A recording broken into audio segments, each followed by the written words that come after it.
bonjour à toutes et à tous, bienvenue sur KTV, Kwezi FM, le 106.9 pour ce temps de parole en direct à la radio, à la télévision, sur l'infokwezi.fr, mais également sur la page Facebook de KTV pour le live de cette matinale. Vous nous recevez sur le hertzien, sur le satellite, sur les box, bref, vous ne pouvez pas nous rater. Elle est avec nous, ça fait un petit moment qu'on voulait la recevoir. Elle est candidate à Bandrélé pour les Républicains, elle s'appelle Zamimou Ahamadi, elle est avec nous. Zamimou, bonjour. Bonjour Patrick, bonjour à toute la population de Mayotte. Merci d'avoir accepté notre invitation. Vous êtes candidate à Bandrélé, on le disait à l'instant. C'est plus dur quand on est une femme d'être candidate? Dur, je ne pense pas, parce que nous, les femmes à Mayotte, vous connaissez le combat de Mayotte par rapport à l'histoire de Mayotte. Moi, ça fait plus de 10 ans que j'oeuvre dans la politique. En 2014, j'ai fait partie de la liste UMP à l'époque, donc ça ne date pas d'aujourd'hui. Donc, ce n'est pas dur, pour moi, c'est une continuité. Qu'est-ce qui a fait que vous avez eu envie de vous lancer dans ces élections, à Bandrélé notamment? Alors on sait, ça fait plusieurs années que vous êtes déjà dans la politique, mais il y a eu un déclic, il y a eu quelque chose qui a fait que vous avez voulu y aller? Alors, ma candidature est partie d'un constat. Moi, ça fait plus de 14 ans depuis que je travaille dans la fonction publique territoriale. J'ai été directrice des finances dans la commune de Kanikeli. J'ai été directrice de la commande publique dans la commune de Mamoudzou. Aujourd'hui, j'y travaille toujours. Et quand je vois aujourd'hui que la commune de Bandélé, c'est une commune qui dispose d'innombrables atouts, des belles plages avec des îlots, une vitalité de la jeunesse. Et à côté de ça, il y a un contraste. On nous dit que, de par la réalité de tous les jours, mais aussi les chefs de lycée qui montrent la commune de Bandélé, qui compte 3 villages parmi les 16 villages les plus pauvres de Mayotte, et puis d'autres où on a, on a des situations de logement 6,10 sur 6 logements sur 10 qui sont dans sens sanitaire de base minimum. 3 ménages sur 10 qui n'ont pas accès à l'eau courante. Donc on se dit, avec ces formidables atouts, on ne peut pas rester indifférent par rapport à tout ça. C'est pour ça que j'ai décidé de m'engager pour mettre à profit mes 14 ans d'expérience dans la collectivité territoriale au profit du développement de la commune de Bandélé pour donner à cette commune que j'aime tant un nouvel élan. Pourquoi ne pas avoir rejoint le maire actuel? Pourquoi ne pas avoir amené votre compétence, c'est-à-dire travailler tous ensemble pour avancer? Alors, je suis investie par un parti, les Républicains. Bien sûr. Donc, nous avons un parti. Le maire actuel, c'est un maire MDM. Vous savez, le combat de MDM, on a défendu les départements. Aujourd'hui, Mayotte est département. La personne qui a fait en sorte aujourd'hui qu'on est département, c'est Sarkozy. Donc, les LR, c'est une succession. Donc, aujourd'hui, on a le département. Nous, le parti LR, on est là pour développer Mayotte. Donc, c'est pour cela que je reste dans ce parti-là et je suis investie dans ce parti. Donc, c'est pour cela que je suis naturellement candidate par rapport à ce parti. On vous sent très investi dans cette campagne, avec beaucoup d'envie. Et c'est bien que nos citoyens s'investissent dans cette campagne. Camar, une question pour... Alors, Zamimou, vous avez la commune la plus étendue du territoire mahorais. Vous l'avez dit, vous avez des atouts, mais quand on écoute, quand on regarde votre programme, c'est vrai que vous axez aussi un point clé aujourd'hui, vous parlez beaucoup de tourisme. On sait que pour l'instant, il n'y a pas assez les structures accueillantes pour le tourisme que vous avez envie de développer. Qu'est-ce que vous allez faire dès lors que vous serez élu? Quelle est la première chose que vous allez penser? On nous reproche souvent de ne pas avoir assez de lits pour accueillir. On a peut-être les plages qui ne sont pas aménagées. Donc, si vous êtes élu, qu'est-ce que vous allez attaquer en premier comme chantier, notamment dans le tourisme? Alors, effectivement, la commune de Bandélé est une commune très touristique. Nous avons des atouts, mais ces atouts restent à être valorisés. Donc, nous, on va commencer vraiment dans un premier temps, c'est rendre la commune propre, les plages propres, pour conforter notre potentiel touristique. Tout commence par là. Et puis, aménager nos plages, faire en sorte à ce qu'on puisse avoir des belles plages, les accès soient bien aménagés, qu'on puisse avoir des parkings sécurisés, parce que c'est bien beau d'avoir le tourisme, mais si les touristes ne se sentent pas en sécurité, les touristes ne viendront pas chez nous. Donc, aménager les plages, les rendre propres, aussi, surtout, les rendre très actives. Parce que souvent, quand on va dans les plages, les touristes, quand ils viennent chez nous, ils s'intéressent aussi aux activités nautiques que dans la commune en termes d'activités. C'est pour ça qu'on fait en sorte à ce qu'on active toutes nos plages de sorte à ce que les touristes, quand ils viennent chez nous, ils s'intéressent à l'ensemble de nos plages. Chaque plage sera spécialisée sur une activité donnée. On aura une plage qui sera spécialisée sur les sorties à mer, les randonnées aquatiques. Il y aura une plage spéciale par rapport aux enfants. Est-ce que Zamimou, en 6 ans, est-ce que vous avez assez déjà? Est-ce que c'est budgétisé, c'est réfléchi? Et en 6 ans, est-ce que vous allez pouvoir attaquer tous ces chantiers-là? Parce que là, on parle que du tourisme, déjà l'aménagement et l'hygiène, la propreté et l'aménagement. Est-ce que déjà en 6 ans, vous allez y pouvoir? Alors, vous me demandez si c'est déjà budgétisé. Ce n'est pas encore budgétisé parce qu'on n'est pas encore à la mairie. Quand on viendra, on vient avec nos projets, nos idées. Nous, on vient, on a une équipe bien constituée qui savent ce qu'on va faire à la mairie. Quand on va à la mairie, on n'ira pas pour commencer. On vient avec nos expériences. On a notre projet. On va saisir les personnes compétentes, les bureaux d'études qu'il faut, monter les projets, demander le financement qu'il faut pour pouvoir développer. Et puis, on verra le temps que ça prendra, mais nous, en tout cas, c'est vraiment l'efficacité. Vous parlez beaucoup de tourisme, effectivement, et de son développement qui est en lien avec l'économie, mais est-ce qu'à Bandrélé, on peut imaginer un jour une zone industrielle, imaginer effectivement une plateforme d'entreprise qui viendrait dynamiser cette commune? Ça fait partie de nos idées, M. Patrick, parce que nous, on se dit aujourd'hui, la plupart de la population de Mayotte, on se dirige tous sur Mamoudzou. C'est vrai. Nous, on veut rester chez nous. Et comment attirer ces entrepreneurs à Bandrélé? Justement, on va faire en sorte à ce qu'on attire ces entreprises, qu'on les accompagne. Déjà, les structures existantes, on va faire en sorte de les accompagner pour que ces structures-là puissent se développer. Et rester à Bandrélé. Qu'elles restent à Bandrélé. Parce que si ces structures se développent, ça veut dire derrière, c'est une création d'emplois. Et à terme, ça veut dire des ressources par rapport à la commune, parce que ces entreprises vont payer des impôts. Et ça, c'est une ressource par rapport à notre commune. Aussi, inciter d'autres entreprises, notamment des promoteurs hôteliers, à s'installer à notre commune. On ira les chercher, les spécialistes, par des appels à projets, par des mesures incitatives par rapport aux mesures fiscales, mais en tout cas, on fera en sorte à ce que ces entreprises-là s'intéressent à notre commune, que ces entreprises trouvent un intérêt à venir dans notre commune pour qu'on puisse dynamiser notre commune et que derrière, on puisse créer de l'emploi. Parce que c'est ainsi que nous trouverons un intérêt à rester chez nous. Au lieu d'aller suivre les embouteillages tous les jours, on fera en sorte à ce que notre commune, ça soit vraiment la commune phare du Sud, qu'on trouve un intérêt à rester chez nous. Zamimou, la commune de Bandrélé n'échappe pas à la règle de toutes les autres communes. L'immigration, Bandrélé est frappée également par l'immigration, plus ou moins en fonction des quartiers et des villages, je pense notamment à Mouro ou d'autres.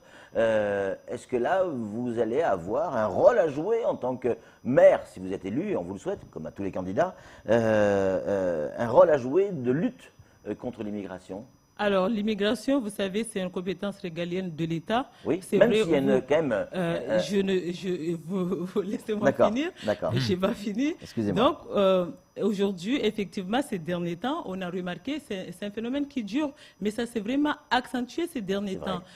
Des quoi ça qui arrive de partout. Aujourd'hui, on parle de coronavirus. On voit des gens qui viennent de partout. On ne sait pas d'où viennent ces gens-là. Mayotte se sent en danger, au-delà de l'immigration clandestine. Mais aujourd'hui, on parle d'une pandémie de coronavirus. Et pas à Mayotte encore. Hein. Pas à Mayotte, mais au niveau sur le plan mondial. Sur le plan mondial. Quand on voit cette situation-là et qu'on laisse les Kwassa débarquer tous les jours, nous, on trouve tout simplement que c'est inadmissible. Nous, à notre niveau commune, on fera en sorte à travailler avec les services de l'État, mais je pense que ce n'est pas assez. Parce qu'aujourd'hui, Mayotte se retrouve isolée de l'espace Schengen. Mayotte ne bénéficie pas des moyens du Frontex. Donc, moi, je considère que les moyens sont très limités pour lutter contre cette immigration. Le problème qui arrivera à Mayotte arrivera partout. Parce que Mayotte est un département. Oui. On ne peut pas se dire qu'on laisse Mayotte de côté. Et donc, je demande à ce qu'on puisse bénéficier des moyens de Frontex, que Mayotte puisse rentrer dans l'espace Schengen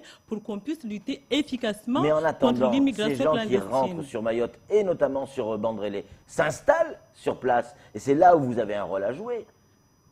Sur les terrains qui sont sur la commune de Bandrélé, il y a toujours c'est bien de la responsabilité du maire de signaler et de faire en sorte que les bangas soient détruits en cours de construction. Alors, les personnes il faut vraiment, dans l'immigration, il faut identifier deux volets. Oui. Là, je viens de dire le volet qui concerne l'État et qu'on demande vraiment l'efficacité par rapport à ça. Mais après, nous, on se dit, on a les personnes qui sont chez nous, l'immigration, mais qui vivent chez nous de façon régulière. Nous, on ne peut pas dire que ces personnes-là, on passe outre. C'est une population qui existe là. On doit faire en sorte à ce que cette population puisse vivre dans des conditions confortables, parce que cette population fait partie de la commune de Bandélé. Mais moi, j'insiste beaucoup sur le travail en amont, parce que si ce travail-là n'est pas fait, on aura beau mettre toutes les mesures possibles, mais ça ne sera jamais possible.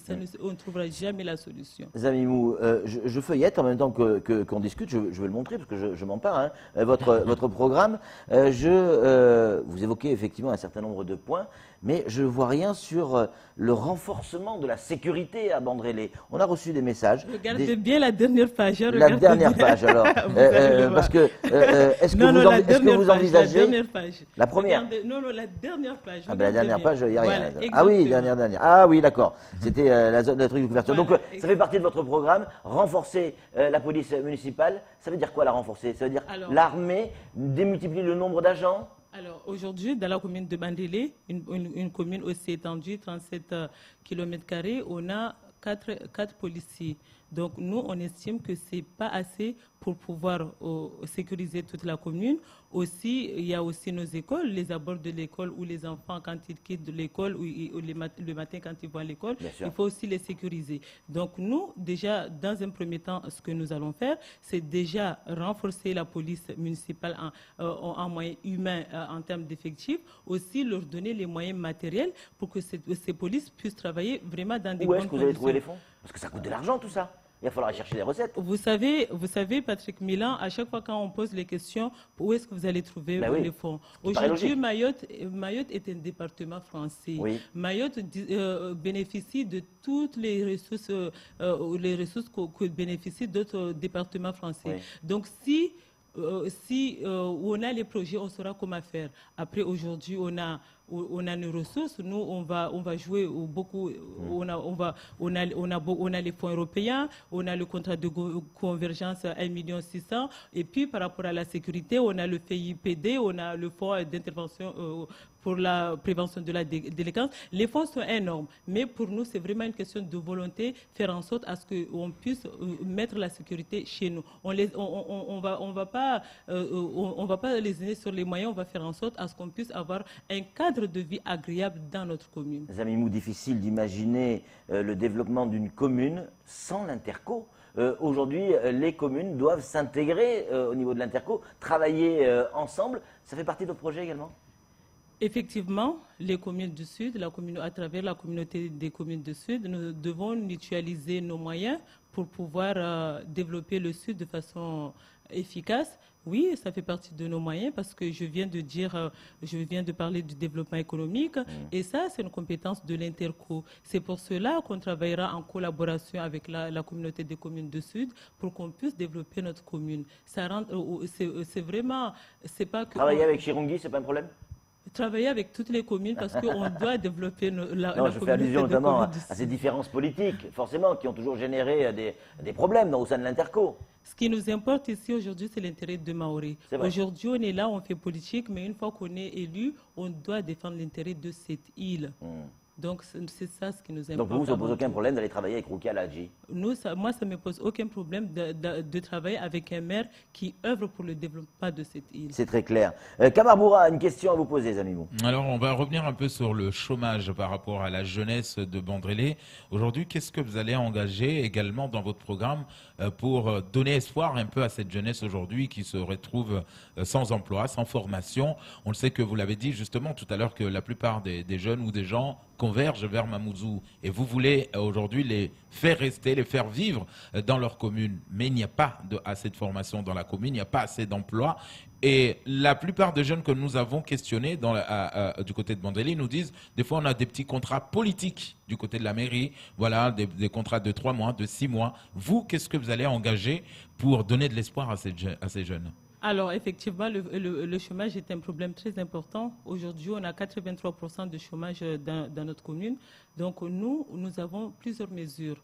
Déjà, commencer par mettre les moyens dans l'éducation, vraiment commencer par la base pour permettre à notre jeunesse d'avoir une éducation de qualité pour qu'on puisse aller vers l'excellence. Aussi, pour ceux qui sont en décrochage scolaire, les accompagner. D'ailleurs, nous comptons ouvrir au sein de notre service éducation à la mairie un service de veille éducative qui sera chargé d'aller repérer cette jeunesse, de discuter avec ces jeunesses pour connaître leurs problèmes, pour pouvoir les orienter vers des formations et pour pouvoir les insérer. Ça, c'est déjà un premier volet. Aussi, aujourd'hui, la commune travaille avec plusieurs entreprises. Et bien, ces entreprises qui viendront dans notre commune, on imposera dans les marchés publics des clauses sociales pour imposer à ces entreprises de recruter des jeunes, pas seulement des jeunes, des demandeurs d'emploi dans notre commune. Parce que quand on demande un travail, à chaque fois, on demande une expérience. Eh bien, on fera en sorte à ce que notre population, nos demandeurs d'emploi,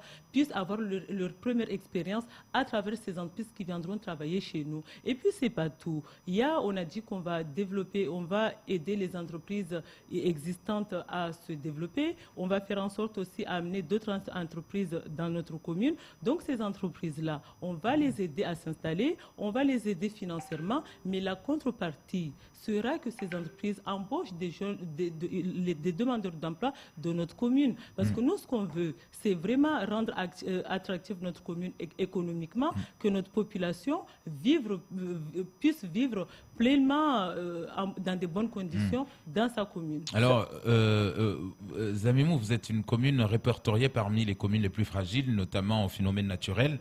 On l'a vu avec la montée des eaux, les grandes marées. Les mamans Shingo ont perdu leur usine, entre guillemets. Aujourd'hui, qu'est-ce que vous prévoyez Shingo, de faire? donc le sel, hein, voilà, exactement. Qu'est-ce que vous prévoyez de faire aujourd'hui par rapport à cette fragilité et surtout les mamans Shingo?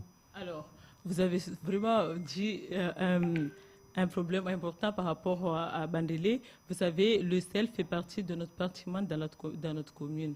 Nous ferons en sorte à valoriser le sel. Donc aujourd'hui, c'est vrai qu'on a un problème d'insalubrité dans la commune de Bandélé qui a contraint les mamas Shingo à quitter leur lieu de travail pour aller chercher leur matière première jusqu'à la Pani. Et pour nous, c'est une difficulté. Donc aujourd'hui, le problème d'insalubrité dans la commune de Bandélé menace non seulement la santé avec la multiplication de la dengue à Mayotte, mais aussi notre lagon, qui fait qu'aujourd'hui, on ne peut pas prétendre avoir un sel de qualité. C'est pour cela que nous ferons en sorte à ce que la zone, déjà, régler le problème d'assainissement, aussi protéger la zone où les mamans Shingo recueillent leurs matières premières pour qu'on puisse avoir du sel de qualité dans la commune de Bandélé et puis leur aider à développer leur activité pour que ces mamans Shingo